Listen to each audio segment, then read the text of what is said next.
जो जिला आवंटन की सुनवाई हुई उसमें क्या हुआ? हम लोगों के केस में ऑनरेबल जस्टिस के द्वारा ये क्वेरी किया गया कि क्या जिला आवंटन का प्रोविज़न रूल में दिया हुआ है।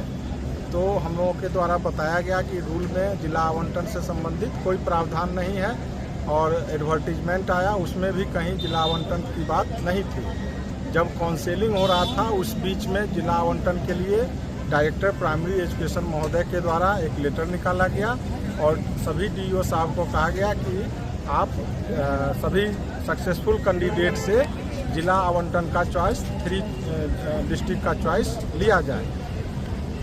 और इसी को ध्यान में रखते हुए कि चूँकि जिला आवंटन से संबंधित रूल में कहीं कोई प्रावधान नहीं है और जो जिला आवंटन का प्रक्रिया अपनाई गई है उसमें इलीगलिटी है, इसलिए इस पूरे प्रक्रिया पर रोक लगाने की माननीय न्यायालय ने बहुत बड़ी कृपा की है। जो एमआरसी कैंडिडेट को लेकर आप लोगों के द्वारा high court Rajasthan, Allahabad high court और सुप्रीम कोर्ट का जजमेंट सबमिट किया गया, उस पर कोर्ट का क्या कहना था?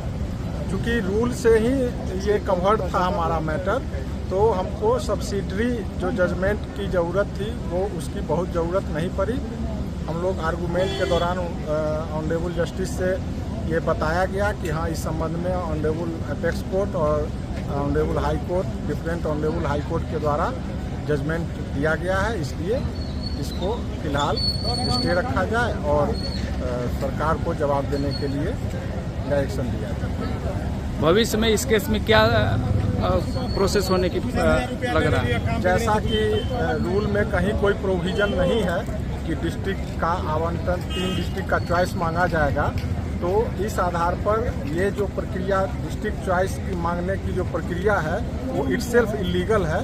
इसलिए मुझे नहीं लगता कि जो सरकार ने ये प्रोविज़न अपनाया है कि 3 जिला का चॉइस मांग के और उसके अनुसार मेरिट कम चॉइस के आधार पर जिला आवंटित किया जाएगा, वो कहीं से भी सस्टेनेबल है।